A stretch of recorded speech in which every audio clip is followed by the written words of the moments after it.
খেজুরিতে সমবায় নির্বাচন ঘিরে ধুন্ধুমার পরিস্থিতি। গতকাল রাত থেকেই দফায় দফায় বোমাবাজি হয়। ৯টি আসনের মধ্যে ৯টিতেই জয়লাভ করলো বিজেপি সমর্থিত প্রার্থীরা। আপনাদের আরো একবার জানাবো, ৯টি আসনের মধ্যে ৯টিতেই জয়ী বিজেপি সমর্থিত প্রার্থীরা।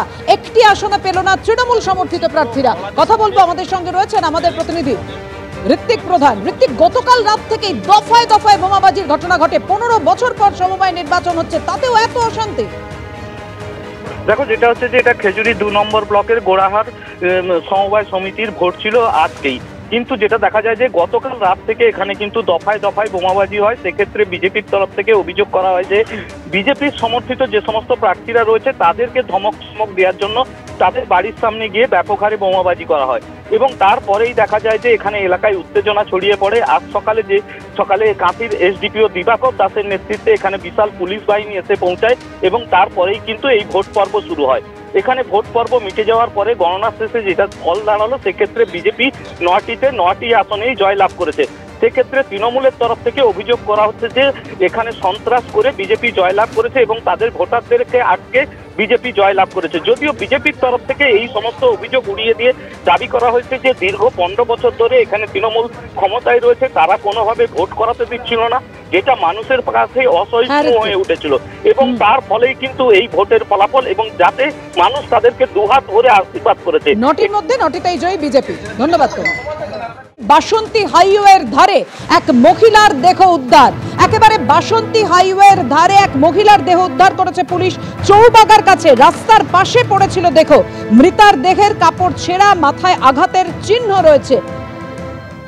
কি কারণ রয়েছে মৃত্যুর নেপথ্যে এবং পরিচয় কি কিছু জানা গেছে? জানাবেন আমাদের প্রতিনিধি হিন্দল দে। হিন্দল, একেবারে দেখো, সেই মৃতার পরিচয় কিন্তু এখনো পর্যন্ত স্পষ্ট নয় পুলিশের কাছে, কেননা কিছুক্ষণ আগেই পুলিশের কাছে খবর আসে যে একজন মহিলার দেহ বাসন্তী হাইওয়ের যে রাস্তা, সেই রাস্তার পাশেই কিন্তু পড়ে রয়েছে চৌবাগার যে মোড়, সেই চৌবাগার মোড়ের কাছে। এবং তৎক্ষণাৎ প্রগতি ময়দান থানার পুলিশ ঘটনাস্থলে গিয়ে পৌঁছেছে এবং তোমাকে বলে রাখি, ইতিমধ্যে সেই মহিলার দেহ উদ্ধারের চেষ্টা পুলিশ চালাচ্ছে। মহিলার মাথায় গুরুতর আঘাত রয়েছে এবং যেটা বলা হচ্ছে যে মাথার খুলির বেশ খানিকটা অংশ ভেঙে গিয়েছে, তেমনটাও কিন্তু পুলিশ প্রাথমিকভাবে জানতে পেরেছে। এবং তার পাশাপাশি মহিলার পরনের যে কাপড় রয়েছে সেই কাপড় ছেঁড়া অবস্থায় রয়েছে।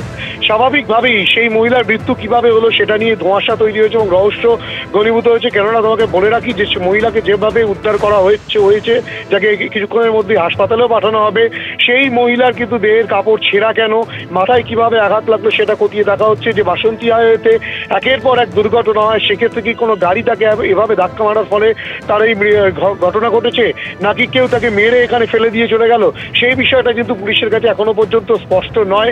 পুলিশ বিভিন্ন সিসিটিভি ক্যামেরার ফুটেজ খতিয়ে দেখছে। যদি দুর্ঘটনার বিষয়টি হয় সেটাও পুলিশ দেখছে, তার পাশাপাশি অন্য কোনো রহস্য রয়েছে কিনা সেটাও খতিয়ে দেখা হবে এবং এই মহিলার পরিচয় জানার চেষ্টা চালাচ্ছে পুলিশ প্রথমে।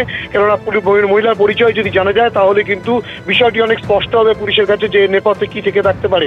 স্বাভাবিকভাবে এই ঘটনাকে কেন্দ্র করে এলাকায় চাঞ্চল্য সৃষ্টি হয়েছে। ঘটনাস্থলে প্রগতি ময়দান থানা পুলিশ। ধন্যবাদ তোমার।